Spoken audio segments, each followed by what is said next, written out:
লাগিয়া তো সুন্দর শিকন রপকারে সাজানো চরাচর শিকন রপকারে সাজানো চরাচর আজ কেন পৃথিবীটা লাগিয়া তো সুন্দর শিকন রপকারে সাজানো চরাচর চারিদিকে নবরূপে করে ধরা ঝলমল সেই রূপ দেখে হয় আকিদায় সুশীতল আকিদায় সুশীতল আকিদায় সুশীতল কেটে গেছে কত শীত নিশীতের দ্বীপহরে শিকন রপকারে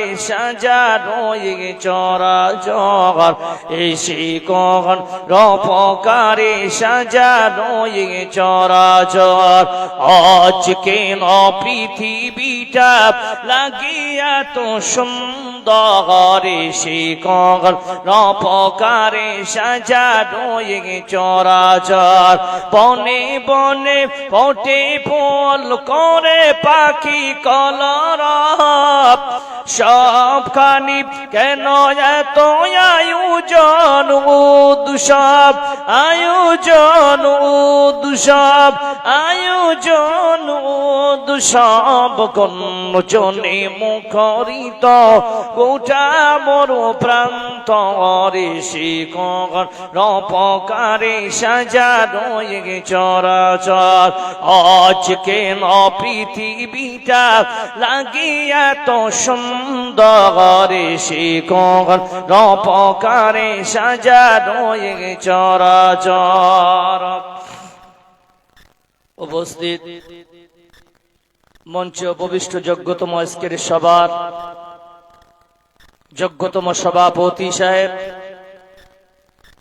উলামায়ে হযরত, হুফাজানে ইকরাম, দূর দূরান্ত থেকে আগত মেহমানান ইকরাম, অত্র এলাকার মুআজ্জাজ সামিঈন ইকরাম, পর্দানাশিমা ও বোনেরা, প্রশংসা तमाम तारीफ সেই মহান রব্বুল আলামিনের, যিনি আজ আপনাকে আমাকে সকলকে অত্যন্ত ভালোবেসে এই দ্বীনি মজলিসে আসার বসার পাশাপাশি কিছু আলেমকে বলার মতো, আপনাদেরকে শুনবার মতো যে মহান স্রষ্টা তৌফিক ইনায়েত করেছেন, সে মনিবের দরবারে আমরা শুকরিয়া জ্ঞাপন করি। সকলে পড়ি আলহামদুলিল্লাহ। লক্ষ্য করে দরুদ ও সালাম নাজিল হোক শ্রেষ্ঠ নবী জনাবে মুহাম্মদ রাসূলুল্লাহ, সকলে পড়ুন সাল্লাল্লাহু আলাইহি ওয়াসাল্লামের উপরে। আল্লাহুম্মা সাল্লি আলাইহি আল্লাহুম্মা বারিক আলাইহি। আপনাদের সম্মুখে আমি তিনটি পরস্পর আয়াত, একটি হাদিস আপনার সামনে রেখেছি। আজকে আমার যে বিষয় হবে সেটা হবে দুনিয়ার সফর শুরু, আখিরাতে গিয়ে পৌঁছাতে গেলে দুটো দিক আছে, একটা জান্নাত, একটা জাহান্নাম। জাহান্নামের ভয়াবহতা কি হতে পারে আপনাদের সামনে কিছু আলোচনা করার চেষ্টা করব ইনশাআল্লাহ। কোরআন এবং সহিহ সুন্নাহকে সামনে রেখে আমি অল্প সময়ের মধ্যে আমি এখান থেকে বিদায় নিব। আমা তৌফিক ইল্লা বিল্লাহ। রব্বি ইশরাহ লি সাদরি ওয়া ইয়াসসির লি আমরি ওয়াহলুল উকতাদাম মিন লিসানি ইয়াফকাহু কওলি।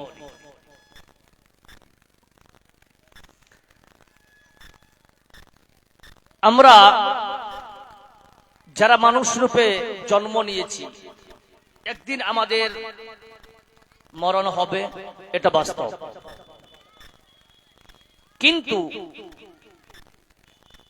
মরার আগে আপনি শেষ হায়ার এডুকেট হোক, মিডিল এডুকেট হোক, লয়ার এডুকেট হোক, যে কোনো শিক্ষিত মানুষকে আপনি বলবেন যে ভাই মরার পরে আপনি কোথায় যেতে চান, কি বলবে? জাহান্নামে না জান্নাতে?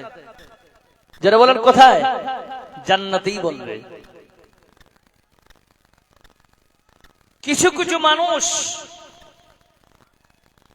রাগের নাই বলতে পারে যে আমি করবই, আল্লাহ পারলে যদি জাহান্নামে, তাও জাহান্নামে যাবো তো করবো। আছেন এরকম কিছু মানুষ? একটা মুচি যে জুতা সেলাই করে, ওকে যদি আপনি বলেন বাবজি আপনি যে কিছুক্ষণ আগে একটা ফকির মানুষকে একটা পাউরুটি কিনে দিলেন কেন, ওই মুচিও জানে একদিন মরার পরে পরকাল বলে একটা জিনিস আছে। বলুন ঠিক না বেঠিক? দিলাম এই কারণে যাতে করে পরকাল আমার জন্য সুখময় হয়, এক কথায় আমাকে যেন উপরওয়ালা নরক থেকে স্বর্গে দেয়। একটা আদিবাসী, একটা সাধারণ পাবলিক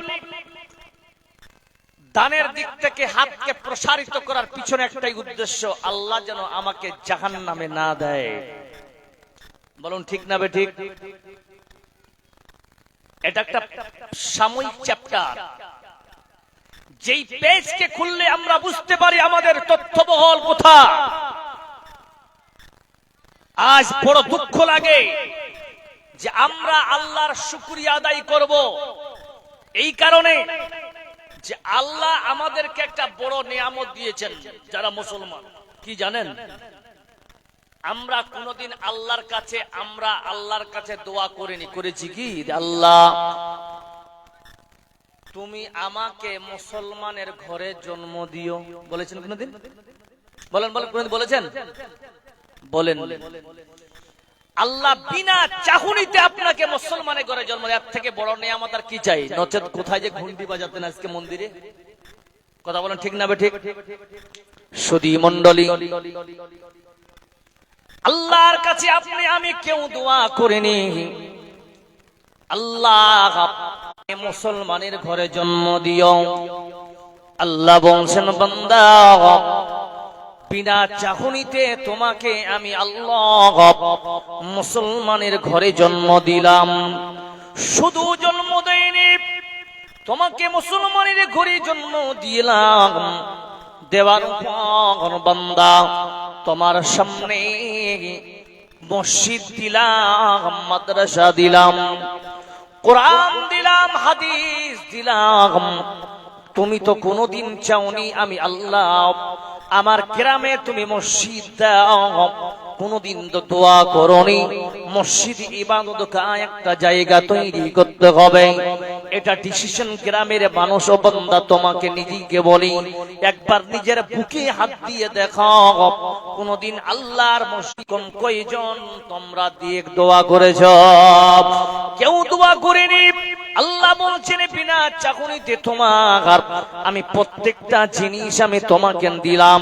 তার মানে বন্ধু বুঝে নে, যাদের মুসলমানের ঘরে জন্ম হয়েছে আল্লাহ তাদের প্রতি দয়া করেছেন। বলুন সুবহানাল্লাহ। তারপরেও বান্দা যদি জাহান্নামে যায় কাল কিয়ামতের দিনে আল্লাহর নবী বলতেছেন বান্দা আজকে এই দুনিয়ার জিন্দেগিতে আপনি অথবা আমি সবাই মিলে এই দুনিয়ার মোহাব্বতে তাকে কথা বলা হয়েছে হুব্বুদ দুনিয়া কারাহিয়াতুল মউত। আজকে আপনি আমি সবাই এই দুনিয়ার মোহে পড়ে এই দুনিয়ার মোহাব্বতে পড়ে আমরা মউতকে অপছন্দ করতে লেগেছি। কারণ কি রে ভাই, আগের জামানার মানুষরা অভাবে মার খেত। বলুন ঠিক না বেঠিক? ভাতের চাল ছিল না, এর বাড়ি ওর বাড়ি করে মান খেয়ে বেড়াতো। অভাবের তাড়নায় পেট শান্তি করতে হবে। কিন্তু বন্ধু এখনকার বাজারে ওই সময় কোনদিন কোন মানুষ ওপেন সিক্রেট কাউকে হিংস্র প্রাণীর মতো তারা আহত করেনি, কাউকে হত্যা করার পরিকল্পনা করেনি। তারা মেনে নিয়েছিল আল্লাহ আমাদের গরিব বানিয়েছেন আর বাকিদেরকে আমির বানিয়েছে। তার মানে হলো আল্লাহর এটা সিস্টেম, আমরা গরিব আমরা চেয়ে খাবো, ওরা ইনকাম করবে ওরা আমাদেরকে দেবে। বন্ধুরে। কিন্তু এখনকার বাজারে যাদের আপনারা মার ভাত খাওয়া দেন, আজকে তাদের ৩-৪ তলা বাড়ি আছে, বলুন ঠিক না বেটে? এখনকার বাজারে খাবারের দিক থেকে কাউর অভাব নাই, কিন্তু অভাব একটা, আমাদের মধ্যে মানুষ সত্য বলে কিছুই নাই। আমরা ভুলে গিয়েছি আল্লাহর কোরআনকে, আমরা ভুলে গিয়েছি আল্লাহর হাদিসকে। বন্ধুরে, এই কথা সাপেক্ষে আল্লাহর নবীর হাদিস এবার আসতেছে, শোনো। যারা কোরআন পেয়েছেন, যারা হাদিস পেয়েছেন, কাল কিয়ামতের দিনে আল্লাহর নবী বলতেছে, তুদনা শামস ইয়াউমাল কিয়ামাহ, সেদিন সূর্য আপনার হাতের 10 মাইল উপরে থাকবে। হাত্তা তাকুনা কামিকদারিল মাইল, মাইল শব্দের অর্থ কেউ লিখেছে সুরমা দানির কাঠি যেমন কাছাকাছি থাকে রে বাবা, অনুরূপ আপনার মাথার সামনে ওই সূর্য থাকবে। আল্লাহর নবী বলতেছে এত কাছাকাছি থাকবে, কেউ বলেছেন 10 হাত উপরে থাকবে। আমরা এখনো গরমে ডিগ্রি নয় 40 ডিগ্রি গরম কালে আমরা এসির ব্যবস্থা করতেছি, বলুন ঠিক না বেঠিক? সেই হাসরের ময়দানে সব মানুষেরা পানি পানি করে ঘুরে বেড়াবে, অসহায় হয়ে যাবে। কেন কেন? সবাই চিন্তায় চিন্তিত হয়ে পড়বে। আমার মায়েরা, সব মহিলারা উলঙ্গ অবস্থায়, পুরুষেরা খাতনা বিহীন অবস্থায় দণ্ডায়মান থাকবে। আল্লাহর নবীর আয়েশা বলতেছেন, নবী গো, সেদিন উরলান গুরলান উফাতা, উলঙ্গা অবস্থায় উলঙ্গ পায়ে জুতা থাকবে না। সেদিন সবাই হাসরের মাঠে সবাই জমা হবে। এই নবীজি, ও আল্লাহর রাসূল, সেদিন সবাই যদি উলঙ্গ অবস্থায় থাকে, নিজেকে শরম লাগবে কিনা? আল্লাহর নবী বলতেছেন, আয়েশা, সেদিন মানুষের এমন দশা হবে রে, এমন অবস্থায় সবাই দণ্ডায়মান থাকবে। মানুষ তো এক পর্যন্ত দূরের কথা, মানুষের মাথা উপরে থাকবে, চুল পরিমাণ মাথা নামানোর তাদের সময় থাকবে না। সব পাগলের মতো হয়ে যাবে। সূর্যের তাপে নিজের গুনাহকে সামনে রেখে কেউ মগজে গলে গলে জমিনে খসে পড়বে, কেউ হুইপ খামে পর্যন্ত তারা, কেউ হাবুডুবু খাবে, কেউ হাঁটু পর্যন্ত ডুববে, কেউ কোমর পর্যন্ত ডুববে, কেউ বুক পর্যন্ত ডুবে যাবে, কেউ গলা পর্যন্ত ডুববে, কেউ হাবুডুবু খাবে, সাঁতার কাটবে। আল্লাহর নবী বলতেছে, যেমন যার গুনাহ সেইভাবে হাসরে মাঠে সে প্রকাশ করবে। সব মানুষেরা পাগল। আমার বিচার যদি হয়ে যেত, জাহান্নামে যদি হয়ে যায়, জাহান্নামী হয়, কিন্তু এই হাসরের ময়দানে থাকা যাবে না। বন্ধুরে, 50,000 বৎসরের একটা দিন সেদিন হবে, একটা দিন 50,000 বৎসর হবে। বাবা পাগলের মতো হয়ে যাবে। কেউ বা কারা কেউ পরামর্শ দিবে, ও বান্দারা শোনো, তোমরা যদি সঠিক তাড়াতাড়ি করে বিচার চাও, তাহলে দেরি করো না, তোমরা তাড়াতাড়ি করে যাও প্রথম নবী আদমের কাছে। মানুষেরা পাগলের মতো ছুটে যাবেন আদমের কাছে, আদমকে বলবে, আদম, আমাদের আপনার কাছে আমরা এসেছি। আদম, ও আদম গো, ওগো নবী, আপনি আল্লাহর কাছে সুপারিশ করে আমাদের জন্য তাড়াতাড়ি হিসাব নিয়ে নাই, আল্লাহর কাছে এই সুপারিশটা আপনি করবেন। আদম বলবেন, ও বান্দা, ওরে আল্লাহর বান্দারা শুনে নাও, আমি আদম, আমার দ্বারাই হবে না, তোমরা চলে যাও, তোমরা চলে যাও, আমি আল্লাহর কাছে সুপারিশ করতে পারবো না। কারণ কি রে ভাই, আল্লাহ আমাকে জান্নাতে রেখেছিলেন, আল্লাহর আইনকে আমি ভঙ্গ করেছিলাম বলে আল্লাহ আজকে কি অবস্থায় আমাকে দেখবে সেটা আমাকে ভয় লাগছে। ওরে ও বান্দা, তোমরা যাও আলাইহিস সালাতু ওয়াস সালামের কাছে। সবাই দলে দলে ছুটে যাবে নূহের কাছে।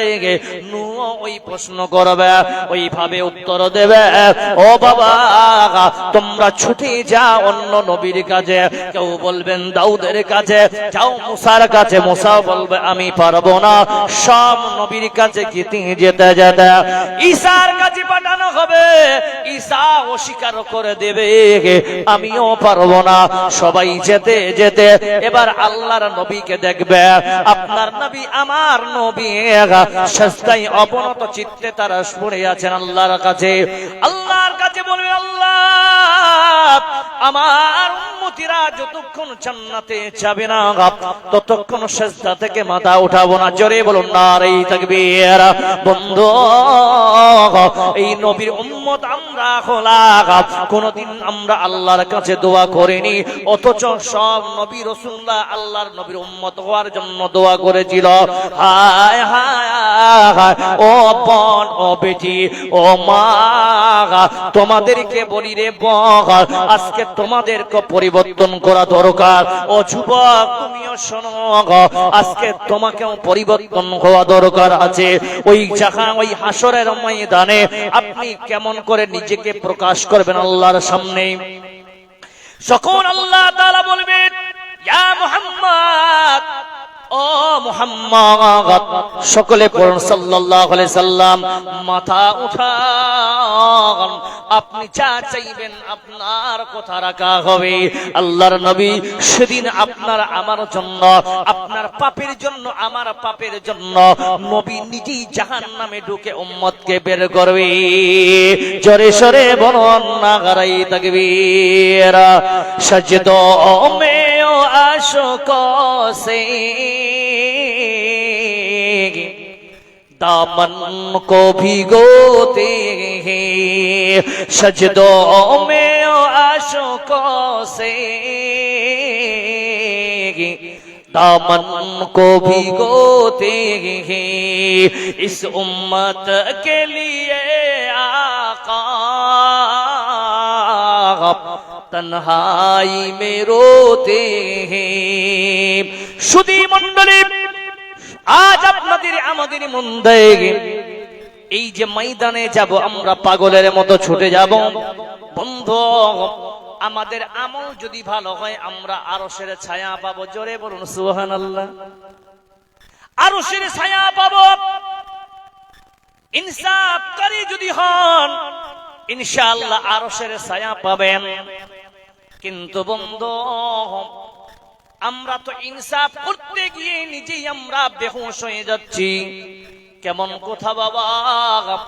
যারা জাহান্নামের ভয় যাদের মধ্যে থাকবে, বন্ধু একটা ওয়াকে আপনার সামনে রাখতেছি, যুবক শোনো। কেউ যদি দারু খায়, আর দারু খোরের সাজা হলো 40-80 কোড়া। কয় কোড়া? 80 কোড়া। কিন্তু আমাদের সমাজে ছেলেরা দারু খাচ্ছে, কিন্তু আফসোস আফসোস আমাদের সমাজে তার বিচার নাই। বলুন ঠিক না বেঠিক? আছে কি? নাই। আমি কেন ওই জায়গা আল্লাহ? কঠিন হাসুরের ময়দানে আপনি এতিম হয়ে যাবেন কেন রে বাবা? ও ভাই, আপনাকে নেতা বানিয়েছিলাম, আপনি কাজী আছেন, আপনাকে গ্রামের সবাই মানে। আপনার এলাকায় সন্তান দারু খায়, কবিরা গুনাহ। বলুন ঠিক না বেঠিক? যদি বাচ্চা কেউ খেয়ে নেয়, এর ফয়সালা কোরআন বলছেন 80 কোড়া মারতে হবে। কিন্তু যদি এইরকম সজা পুরো এই সাগুয়ান বাড়ি এলাকায় শুরু হয়, দারু খর কমবে না বাড়বে? জোরে বলুন, কমবে না বাড়বে? বন্ধুরে, কেন বাড়বে না? কারণ হলো আপনার আজকে যদি কোনো বড় লোকের ছেলে দারু খায়, ইমামকে বলবেন ইমাম সাহেব যদি পারেন এটাকে হালকা করে নেবেন ফয়সালাটা। কাজীকে খোঁজ দিবে, কিন্তু বন্ধু দেখেন, ইসলামের সামনে কোরআনের ফয়সালার আগে কোন বড় লোক, কোন নেতা, কোন মন্ত্রী, কোন প্রধানমন্ত্রীর কথা চলবে না। বলুন সুবহানাল্লাহ। উমর ফারুক রাদিয়াল্লাহু তাআলা আনহু, তার ছেলে শুনলো নাকি তার ছেলে দারু খেয়েছে, উমরের কানে পৌঁছে গেল। পৌঁছে যাওয়ার পর উমর তার ছেলেকে বলছেন, বেটা এখানে আসো, শুনলাম তুমি নাকি দারু খেয়েছো। বলছে, উমরের সামনে মিথ্যা কথা বলতে পারবে কেউ? ছেলে আচমকা করতেছে, ভয় করতেছে, বলছে মুখটা হাঁ কর। হযরত উমর দেখেন, শাসন কাকে বলে, শিক্ষা কাকে বলে, ফয়সালা কাকে বলে, আমি এটাই বলতে যাচ্ছি। আর হাসরের ময়দানে আরশের ছায়া নিবেন তো? বলুন ইনশাআল্লাহ নিব। তাহলে ইনসাফ যদি আপনার সামনে হয়, ইনসাফকারী হবেন। কেউ যদি বেইনসাফি করে, তার বিরুদ্ধে কটাক্ষ করে হক কথা উচ্চারণ করবেন, আল্লাহ হয়তোবা এর ওসিলায় আপনাকে আরশের ছায়া দিতে পারে। বলুন সুবহানাল্লাহ। आदिल तो नहीं थे, आदिल बनने जा रहे थे, लेकिन आदिल आपका फैसला कोई मानने के लिए तैयार नहीं था। बंदा इसी वजह तेरा मौत चल, तुझे अर्श के साया हम देंगे। बोलो सुभान अल्लाह। प्रिय मुस्लिम समाज, এবার দেখেন আদিল উমর কি বলছে, মুখটা হাঁ কর। মায়েরা আপনাকে বলি, মা হয়েছেন, আপনার ছেলে দারু খাচ্ছে, আপনি শাসন করেন। মুখ হাঁ করলো। কেউ লিখেছেন নাক ঢুকিয়ে দিয়েছি উমর। কোথায়? মুখের ভিতরে। অনেক ছেলে আছে গুটকা খেয়ে কাঁচা আমের পাত খাচ্ছে, যেন বাড়ি বাপ বুঝতে না পারে গুটকা খেয়েছে।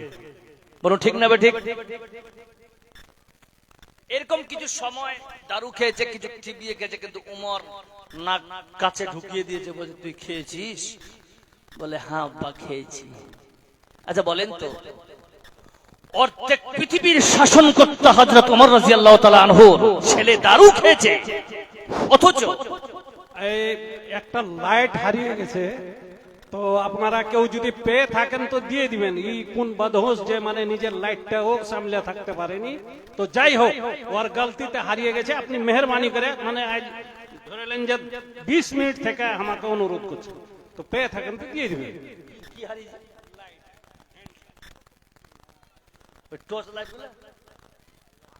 কত দাম ছিল বে? আমি তো যদি ডিস্টার্ব করলি তুই,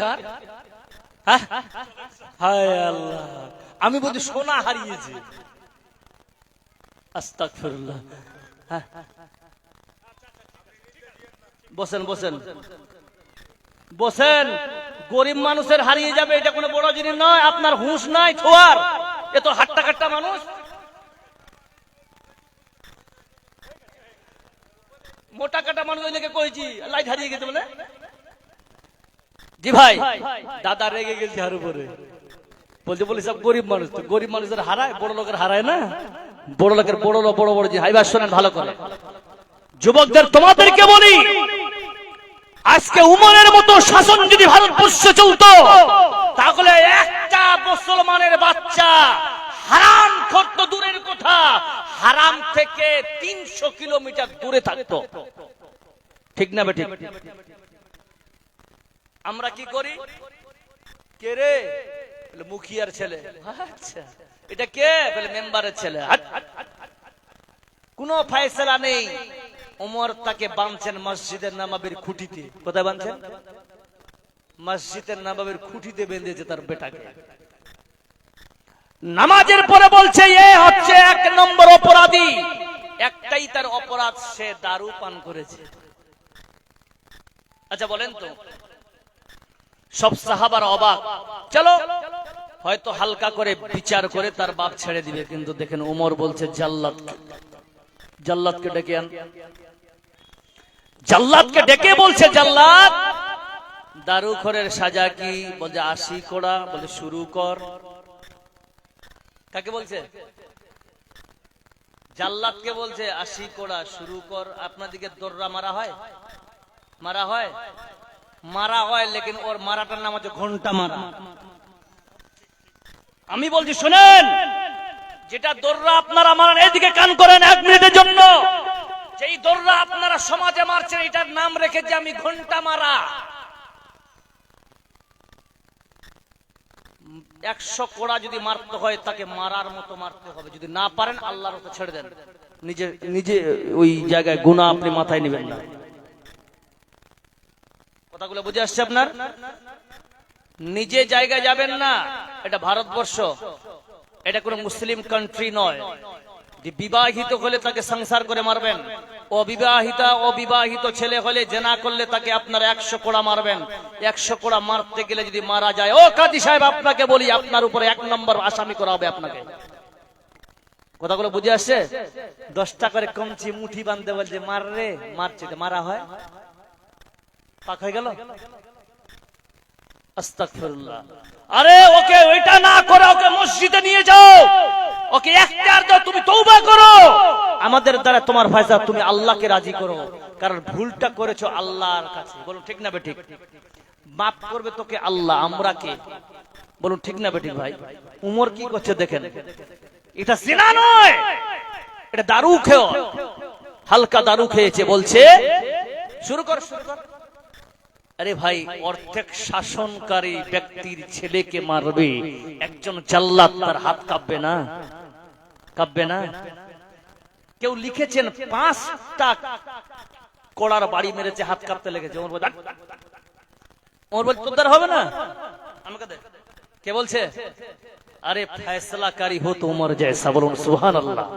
উমর বলছে তোর দ্বারা হবে না, তোর অন্তরে ঢুকে গেছে উমরের বেটা, তোর অন্তর যদি থাকতো এটা আল্লাহর ফয়সালা, তোর হাত কাঁপতো না, তোর হাত আরো ইস থেকে তেজ চলতো। বলুন সুবহানাল্লাহ বিহামদিহি। উমর নিজেই নিচ্ছেন, উমরের স্ত্রী তার হাত ধরছে, উমরের এসে বলছে উমর ছেড়ে দেন আল্লাহর ওয়াস্তে। বলছে আপনি আপনার জায়গায় চলে যান, আমাকে আল্লাহর ফয়সালা করতে দেন। বলুন সুবহানাল্লাহ। উমর নিজেই কোড়া হাতে নিলেন, 1 বার 2 বার 3 বার 15 বার 20 বার 25 বার 30 কোড়া মারার পর নিজের ছেলে বেহুশ হয়ে গেল। জোরে বলুন নারায়ে তাকবীর। আওয়াজ নাই, জোরে বলুন নারায়ে তাকবীর। 30 মারলেন, 30 কোড়া মারার পর ছেলে বেহুশ হয়ে গেলেন। বাকি সবাই সাহাবারা দাঁড়িয়ে বলছেন এবার হয়তো শান্ত হবে। উমর বলছেন সাথীরা তোমরা ঠান্ডা পানি নিয়ে আসো। ঠান্ডা পানি নিয়ে আসা গেল, সবাই মনে করেছেন হয়তো হিপে গেছে উমর, তিনি পানি পান করবেন। জি না, উমর বলতেছেন ভাইজান আমার ছেলে বেহুশ হয়ে গেছে, ওকে হুঁশে আনো। আমার ছেলে বেহুশ হয়ে গেছে, ওকে হুঁশে আনো। জাল্লাদ 5 মেরেছেন, উমর মারলেন 30। কত হলো? বাঁচলো কত? 45 কিনা? জোরে বলেন। হুঁশ আনার পর আবার মারতে শুরু করলেন। এই জায়গায় 2টি রকমের মানুষ কিতাবে লিখেছেন। কেউ লিখেছেন 50 পূরণ হলো আর উমরের ছেলে ইন্তেকাল করে গেল। ও মা, ও বাপ, ও আমার যুবক ভাইরা, বাবা জানেরা, যখন উমরের ছেলে ইন্তেকাল হয়ে গেলেন, ওফি রিওয়ায়াতিন 60 কোড়া মারার পরে মারা গেল। বন্ধু শুনেন, এবার উমরের দিকে সব মানুষেরা তাকাচ্ছেন। উমর হয়তো তার চোখের পানি পড়তেছে না। নাও উমর বলতেছেন ভাইজান দেরি করিও না। আর এইদিকে তার স্ত্রী কাটা কবুতরের মতো ছটফটাচ্ছে। উমর শেষকালে আমার ছেলেকে তুমি মেরে ফেললে। উমর কোনো কথা বলে না। উমর বলতেছেন তাড়াতাড়ি করে আমার ছেলের দাফনের ব্যবস্থা করো। দাফনের ব্যবস্থা শুরু হয়ে গেল। বন্ধুরে দাফন কাফন করার পর এবার উমরকে ফয়সালা দেখুন বন্ধু, বাকি যে 20 কোড়া অথবা 30 কোড়া বাকি থাকলো ওই কবরের উপর করে মারলেন। মারার পর উমর আসমানের দিকে তাকিয়ে বলছেন, আল্লাহ, আমি তোমার আইনকে সামনে রেখে আমি আল্লাহ তোমার জন্য ফয়সালা করেছি, মাবুদ আমার ছেলেকে তুমি মাফ করে দিও। জোরে সরে বলুন নারায়ে তাকবীর। উমরের চোখের পানি সেই সময় পড়লো, কারণ উমর বুঝে গেছে আল্লাহর ফয়সালা দিতে গিয়ে আমার ছেলে মারা গেছে। মাবুদ রে, আমার ছেলের সঙ্গে আপনি ভালো ব্যবহার করবেন। আজ আমরা সমাজের মধ্যে এত বিশৃঙ্খলা চালু হয়ে গেছে, কোন সন্তান যদি খারাপ রাস্তায় যায় আর আপনাদের গ্রামের মুখিয়া যদি তাকে দেখে দুটা চড় মারে, আর বেকায়দায় এমন চড় মেরেছে কানটার দিয়ে রক্ত বেরিয়ে গেছে, বন্ধুরে ওই জায়গায় আপনারা পঞ্চায়েত ডাকবেন মুখিয়ার বিরুদ্ধে। আপনি কেমন মুখিয়া, আপনাকে আমি ভোট দিয়েছি বলবে কিনা? মারবেন তো মারবেন কেন? এই জন্য শাসন উঠে গেছে। আর আগের জামানায় আমরা যখন মানুষ হয়েছি, কেউ যদি শয়তানি করতে গিয়ে চাচা কাকা গ্রামের এলাকায় কেউ যদি মারত, আর ওই বাচ্চা যদি এসে তার বাবাকে বলে দিত, আমাকে ফালা চাচা মেরেছে, কেন মারলো? বলছেন আমরা একটা বিড়ি টান মেরেছিলাম। ওই বাবা তাকে আরো দুটা থাপ্পড় মারতো, কিন্তু ওই চাচা যে মেরেছে ওর বিরুদ্ধে কোনো কিছু বলতো না। বলুন ঠিক না বেটি? এই জন্য আগের যুগের মানুষের আমরা ভালো ছিলাম। বন্ধুরে, ও যুবক তোমাকে বলি, তুমি দারু খেয়েছো, জুয়া খেলেছো, সব কিছু করেছো, যুবক কোথায় যাবে? তোমরা নামাজের দিকে আসরে গোলাপ, কারণ আল্লাহ পাক নবী বলতেছে ওই নামাজি আল্লাহর আরশের ছায়া পাবে। মুআল্লাকুন ফিল নওয়াফিল মাসাজিদ, যার অন্তরটা মসজিদের দিকে লাগা থাকবে, ওই বান্দাকে আল্লাহ আরশের ছায়া দিবে। বলুন সুবহানাল্লাহ। এক নামাজ পড়লো, দ্বিতীয় নামাজের যেই বান্দা আশা নিয়ে থাকবে, ওই বান্দাকে আল্লাহ আরশের ছায়া দেবে। বন্ধু, এবার আপনাদেরকে যখন জান্নাত জাহান্নাম চলে যাবে, যাবার পরে আপনি মনে করবেন আল্লাহ, এই জাহান্নামে তো অনেক মানুষের আমরা বলি যে আমাদেরকে গাছের পাতা শুকনো পাতার মতো জাহান্নামে ঢুকাবে। একটা পাতা যেমন শুকনো পাতা যদি জ্বলন্ত আগুনের মধ্যে দেওয়া যায়, যত সময় লাগবে তত থেকে তাড়াতাড়ি পুড়ে যাবে আমরা জাহান্নামে। বলুন ঠিক না বেঠে? বন্ধু, এই ধারণা আপনার ভুল। আল্লাহর নবী বলতেছে কাল কিয়ামতের দিনে জাহান্নামীরা যখন জাহান্নামে যাবে, এই জাহান্নামে আবু মুসা আশআরী রাদিয়াল্লাহু তাআলা আনহু ক্বালা ক্বালা রাসূলুল্লাহ সাল্লাল্লাহু আলাইহি ওয়াসাল্লাম, ওই জাহান্নামী যারা যাবে ওদের বডিটা কত বড় হবে বন্ধু। এই যে আমি চেয়ারটাতে বসে আছি, একটা জাহান্নামীর মানুষের বসার জায়গা হবে 250 মিল দূরত্ব। কত মিল বললাম? 250 মিল। আর ওই বান্দার এই জায়গায় চাবলা দুটো কি কেউ লিখেছেন 400 মাইল লম্বা হবে। একটা জাহান্নামীর দাঁত, একটা দাঁতের পরিমাণ হবে উহুদ পাহাড়ের সমান। বন্ধু, এত মোটা হাট্টা কাটা একটা মানুষকে জাহান্নামে নিক্ষেপ করবে। বন্ধুরে, আল্লাহর নবীকে আবু মুসা আশআরী এই হাদিসটাকে বর্ণনা করতে গিয়ে তিনি বলতেছেন, উমামা আল বাকির রাদিয়াল্লাহু তাআলা আনহু থেকে রিওয়ায়াত, তিনি বলতেছেন আল্লাহর নবী বলছেন, আমাকে দুইজন এসে দুই কাঁধে নিয়ে ছুটলেন। যেতে যেতে একটা পাহাড়ের উপরে আমাকে বলছেন, নবীজি চড়ুন। আমি চড়তে পারলাম না। ওই দুইজন বলছেন, আপনাকে উপরে নিয়ে যাওয়ার জন্য আমরা সহযোগিতা করব। সহযোগিতার পায় আমি নবীজি উঠে পড়লাম। যেতে যেতে দেখলাম একটা জায়গায় বহুত মানুষকে রাখা আছে, তাদের চাবলা দুটাকে দুইটা জায়গাকে শিকড়া দিয়ে বন্ধন করা হচ্ছে। আল্লাহর নবী বলছেন, এরা কারা? এরা কে? বলছেন নবীজি, এরা হলো সারা যারা দুনিয়াতে আলেম ছিল, আমলদার ছিল না। যারা আলেম হয়েছে, আলেম হয়েছে কিন্তু আমল করিনি, এদেরকে আল্লাহ সাজা দিবে, এমন পাথর মারবে মাথা মারতে যে চূর্ণ বিচূর্ণ হয়ে যায়। আবার পুনরায় জোড়া লেগে গেছে। এই হাদিসটা অনেক লম্বা, আমি দুইটা জিনিসকে কেন্দ্র করে বলতেছি। আল্লাহ নবী বলছে, আমি যেতে যেতে একবার দেখলাম একটা বহু বড় জায়গায় অনেক মহিলাগুলো ওই জায়গায় আছে। ওই জায়গায় থাকার কারণে দেখতেছি মহিলাদের স্তনের মধ্যে বিষাক্ত সাপেরা ঢুকে আছে। আমি বললাম, এরা কারা? বলছেন, এরা হলো তারা যারা দুনিয়ার জিন্দেগিতে নিজের সন্তানদেরকে ফিডার খাইয়েছে, নিজের বুকের স্তনের দুধ তারা পান করায়নি। আছে কিনা জোরে বলেন? আছে কিনা জোরে বলেন?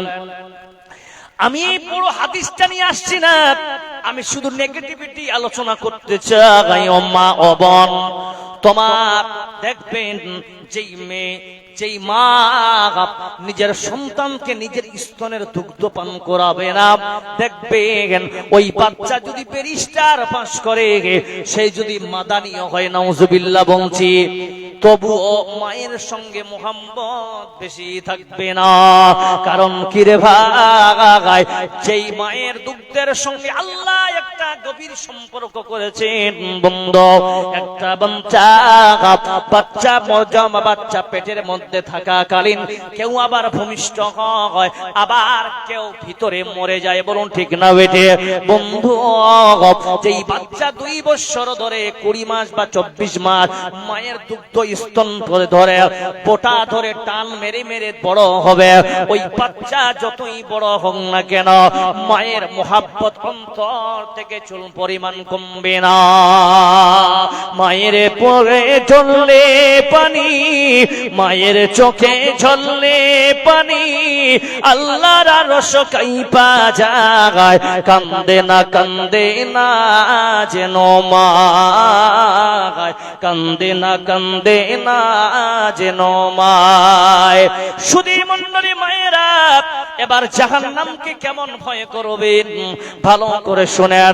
আল্লাহর নবী জনাবে মুহাম্মদ রাসূলুল্লাহ সাল্লাল্লাহু আলাইহি ওয়াসাল্লাম বলতেছেন, শুনেন,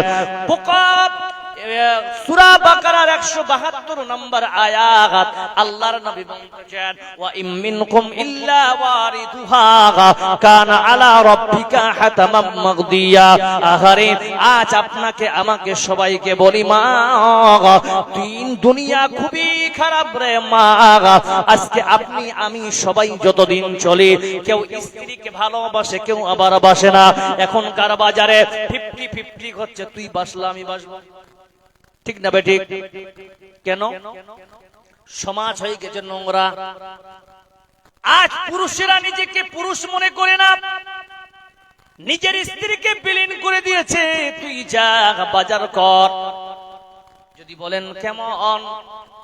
বাজার শুধু কিষানগঞ্জে গেলে এটার নাম বাজার নয়। আপনার সাগুয়ান বাড়িতে একজন ফেরিওয়ালা আসলো, পুরুষ, বাড়ি তার হলো মুর্শিদাবাদ। আছে না? না, এদিকে আসে কিনা? আসে কিনা জোরে বলেন? এবার আপনার সাগুয়ান বাড়িতে আসলো, এসে যখন এসে পথ করে একটা ছুটি দিচ্ছে, তাই না? সব মহিলারা ওই জায়গায় জড়ো হয়ে গেল। মারে বোন রে, ওই যে দোকানদার মুর্শিদাবাদ থেকে এসেছে, এটা তো তোমার জন্য গায়ের মেহরাম। বলুন ঠিক না বেঠিক? তোমার জন্য গায়ের মেহরাম, তুমি কেন ওই জায়গায় দাঁড়াবা? তোমার কিসের প্রয়োজন? বলছে, আমার চামচ লাগবে, আমার চামচ লাগবে, আর কি লাগবে? উন্নি লাগবে, কম্বল লাগবে। তুমি কয় টাকা কামাও? আমার কোনো ইনকাম নাই। কোথা থেকে কিনবা? বলে, স্বামী ইনকাম করে আমার হাতে দেয়।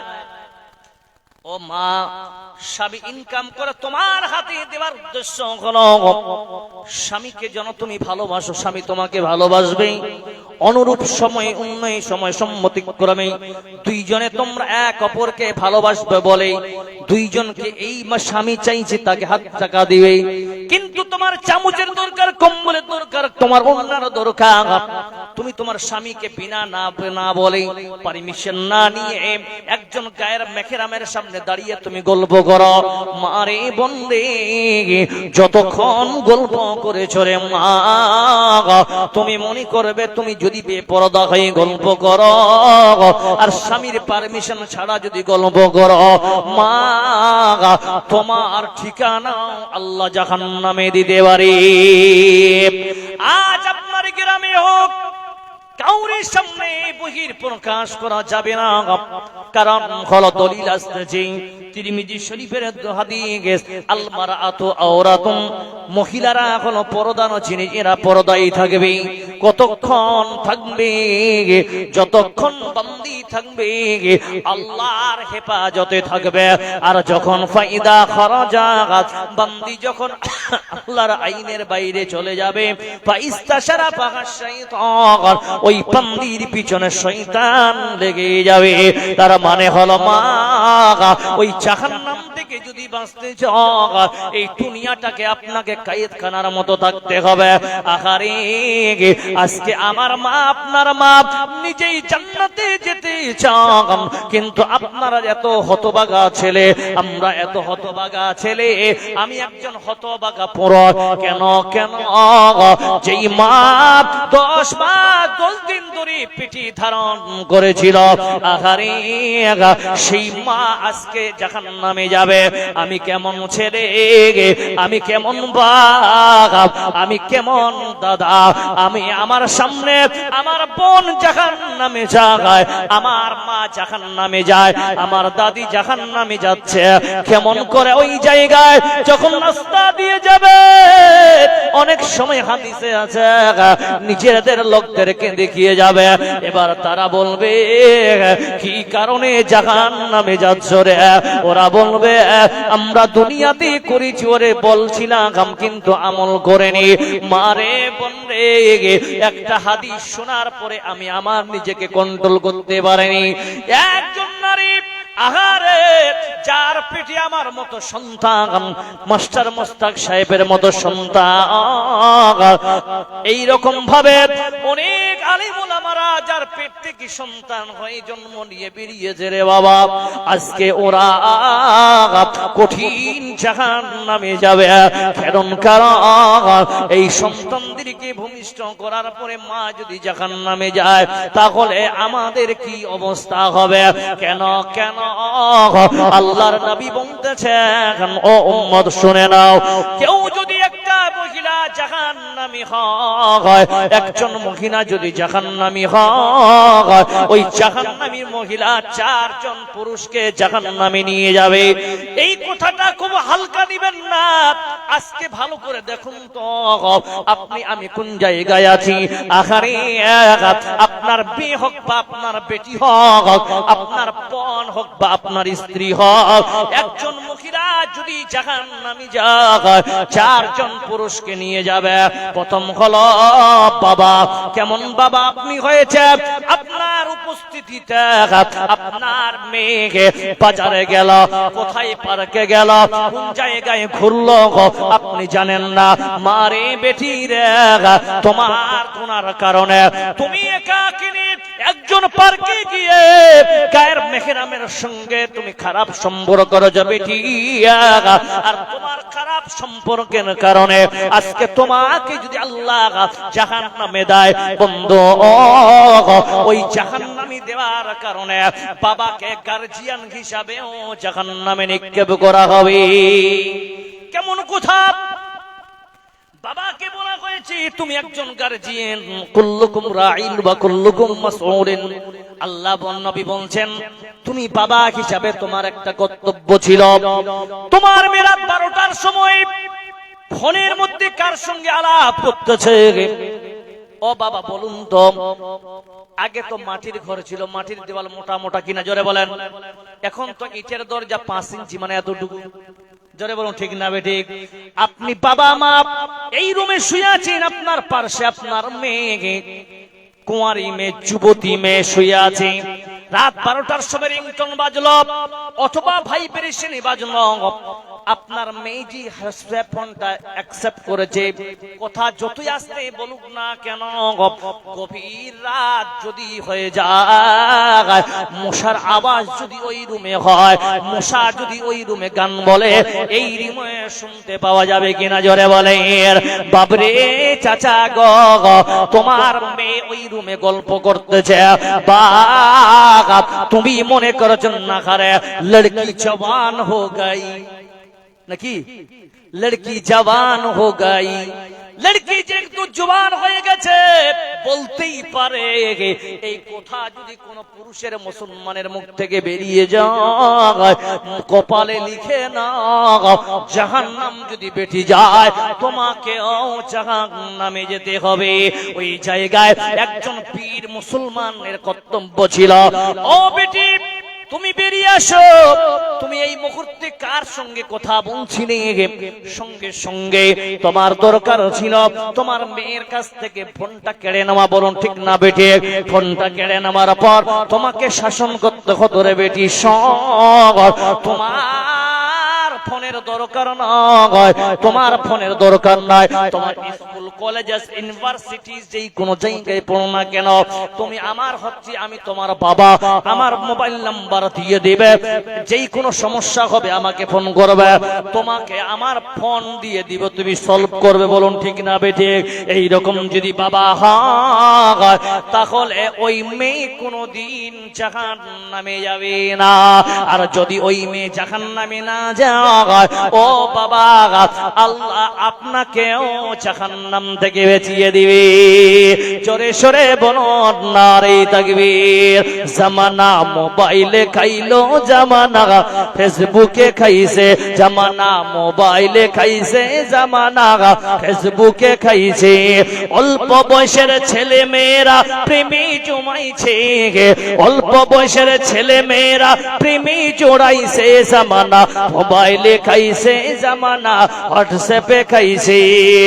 রেডিও থুইয়া টেপ আসিল, টেপ থুইয়া টিভি, টিভি থুইয়া মোবাইল আসিল, যা খুশি তা পাবি। এই সমস্ত জিনিস দেখে, এই সমস্ত জিনিস দেখা প্রেমে মদাইছে, জামানা ফেসবুকে খাইছে, জামানা হোয়াটসঅ্যাপে খাইছে। জোরে বলুন ঠিক না বেঠিক? দুই নম্বর কারণ, এখনকার বাজারে প্রত্যেকটা বাবা জাহান্নামে যাবেন। কেমন করে বলছি?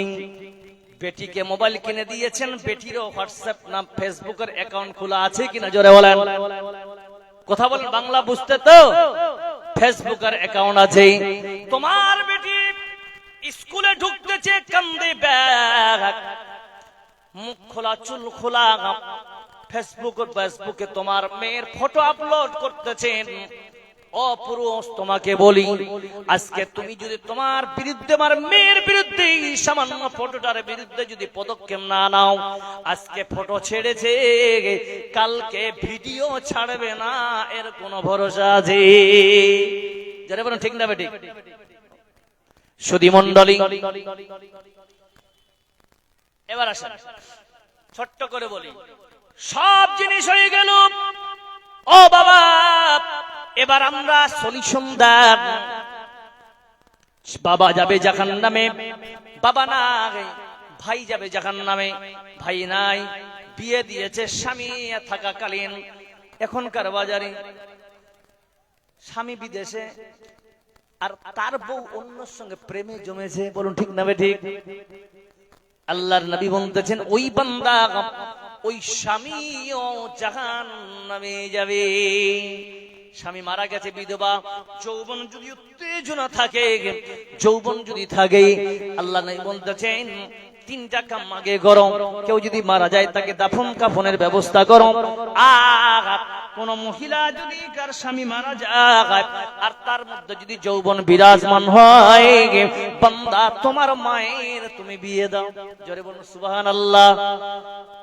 সুধী মণ্ডলী, আমার মায়েরা, আমার বাপজানেরা, তাহলে আমাদেরকে জাহান্নাম থেকে যদি বাঁচতে হয়, দুনিয়ার জিন্দেগিতে আমল ভালো করতে হবে। জোরে বলুন ইনশাআল্লাহ। এক নম্বরে আমল করব, নামাজ ছাড়বো না। দুই হাত খাড়া করে বলুন ইনশাআল্লাহ। দুই হাত খাড়া করেন সবাই, মাশাআল্লাহ। সবাই দুই হাত খাড়া করে বলেন ইনশাআল্লাহ। নামাজ ছাড়বো না, জীবনে জিনা করব না, দারু খাবো না, আর লটারি খেলবো না, জুয়া খেলবো না। আমার ভাইজান আপনাকে বলি, মৌলভী সাহেব সব করেছি, এর কি কোনো কৈফিয়ত নাই। বাবারে নামাজ পড়েন, আল্লাহ মাফ করে দিবে। এবার তওবা করেন, আল্লাহ মাফ করে দিবে। কিন্তু এরপর যদি শান্তি না হয়, আল্লাহর নবী বলতেছেন, বান্দা উম্মত তোমরা বেশি বেশি দান খয়রাত করো, আল্লাহ তোমার বালা মুসিবতকে দূর করে দিবে। একটি হাদিসে এসেছে, কোন বান্দা যদি বড় গুনাহ করো, আল্লাহর নবী বলতেছেন বড় সাদকা করো, আল্লাহ তোমার গুনাহকে হালকা করে দিবে। জোরে সরে বলুন নারে তাকবীর। এবার বলুন তো, আল্লাহর নবী বলতেছেন, মান বানা লিল্লাহি মসজিদান বানাল্লাহু লাহু বাইতান ফিল জান্নাহ। এতক্ষণ ছিল আপনাদের সামনে জাহান্নাম কি করে যাবে, কে যাবে। এবার আসেন, আল্লাহর নবী বলতেছেন জান্নাত কে যাবে, কে যাবে। তাহলে শুনে নেন, আল্লাহর নবীর পবিত্র জবান থেকে বেরিয়েছে, মান বানা লিল্লাহি মসজিদান বানাল্লাহু লাহু বাইতান ফিল জান্নাহ। পৃথিবীর জিন্দেগিতে কোন মানুষ যদি একটা মসজিদে ইট পরিমাণ দান করে, আল্লাহ তার জন্য জান্নাতে একটা বালাখানা তৈরি করবে। ভাই কে আছেন এই মসজিদে? কে আছেন? উপরতলা নাকি? উপরতলা। আচ্ছা, টাইলস হয়ে গেছে? আচ্ছা, ওয়ারিং করতে হবে, রং করতে হবে, টাইলস লাগাতে হবে, আর দেওয়ার খিড়কি লাগাতে হবে। আচ্ছা, হালকা থেকে শুরু করি নাকি? হালকাতে আবার হালকা হালকা ভারী হয়। জি, মা খালারা কেউ যাবেন না, আমি কিন্তু এখনো তিনজনকার বাদ দিয়েছি। ওই তিনটা বিষয় বললে তারপরে যাব। একটা মাও যেন না যায়, না তো সাগুয়ান বাড়ি আজ থেকে আমি তালাক দিব, আসবো না। হ্যাঁ, মা খালারা যাবেন না, দান দিতে থাকবেন। আপনাদের তিনটা বিষয় বলে তারপর যাবো ইনশাআল্লাহ। হ্যাঁ, কেউ যাবেন না। বলি ভাই, কেউ আছেন? দরজা কোটা লাগবে? দুটা দরজা লাগবে। কেউ আছেন ভাই? দুটা দরজা দিবেন। কম থেকে শুরু করি। নাম কিন্তু সবারই জানি আমি, প্রায় দিবেন না, টেনে ডাকতে শুরু করব। জি ভাই, দুইটা দরজার মধ্যে একটা করে দরজা দুইজন মিলে দিবে কেউ? যা, এই লোক বাংলায় নি সমঝতা है यार। দুটা দরজা, তার মানে বেশি দিবেন নাকি? জি বলেন। হ্যাঁ, এমাজুদ্দিন মন্ডল কি দিয়েছেন? আসেনি? আচ্ছা, সেক্রেটারি সাহেব এমাজুদ্দিন মন্ডল সাহেব, হ্যাঁ, মকবুল সাহেব, আব্দুল্লাহ সাহেব, মাশাআল্লাহ। ভাই যারা যারা আছেন একটা দরওয়াজা দিবেন, অথবা যদি নাও পারেন কমসে কম 50% টাকা দিবেন ইনশাআল্লাহ। কেউ আছেন? আবু তালিব সাহেব, জি আছেন কেউ? মাশাআল্লাহ, আল্লাহুম্মা সাল্লি আলাইহি আল্লাহুম্মা বারিক আলাইহি। জি ভাই, আরে ইতনা বড় গাঁও হ্যায়, এত বড় বড় দানি আছে, এরা কিন্তু ভুলেই না, সবটি আছে। জি ভাই, ধরলে বলবে ছাড়বে না, আমি জানি রেস ধরবে, ধরবে, থামেন একটু। ধার লাগাই, আমি ধার লাগাইছি ভাই। জি, আসসালামু আলাইকুম। দেখেছেন? মাশাআল্লাহ, ফারুক, মাশাআল্লাহ, রে তাকবীর। ফারুক দাদা আবার এখানে দেখছিল একটা দরওয়াজা আল্লাহ তোমার রাখি দিল, তোমার মসজিদে করেছে গলে এক দরজা দান। এই দান কবুল করো তুমি, সুবহান। পরকালে দি আল্লাহ জান্নাত, আমিন আমিন আমিন। দ্বিতীয় দরজা কে আছেন? মামা একটা খিড়কি করে দেন সাথে। দুটা দরজা মামা শুনেন, খিড়কিটা আপনি শুরু করেন বড় যখন। মামা কহিনু একটা দরজা একটা খিড়কি। মামা একটু ধাক্কা লাগান, আপনি না কে দিবে? ভাগনালা দিবে? দরওয়াজা শুধু? মাশাআল্লাহ, কথাটা রাখলেন না বাপ। একটা খিড়কি দেওয়া যাবে না বাবা মার? নারায়ে তাকবীর! আমার মামা আব্দুল কুদ্দুস মামাই আমার এখানেতে ছিল, দরজা একটা দরজায় একটা খিড়কির সঙ্গে, তাই নাকি? যাই হোক মাশাআল্লাহ, সভাপতি ইঙ্গিত করছে ওই লেগে আমি মামাকে হুড়ে নি। মাশাআল্লাহ, একটা দরজায় একটা খিড়কি দান দিয়ে গেল, যে সাজে উদ্দেশ্য বান্দা করেছে গো দান, এই দান কবুল করো তুমি সুবহান। তার মানে যদি আল্লাহ কবরে আযাব হয় মাফ করে দিও আল্লাহ তুমি দয়াময়। আমিন আমিন আমিন। পাইলে নিরালায়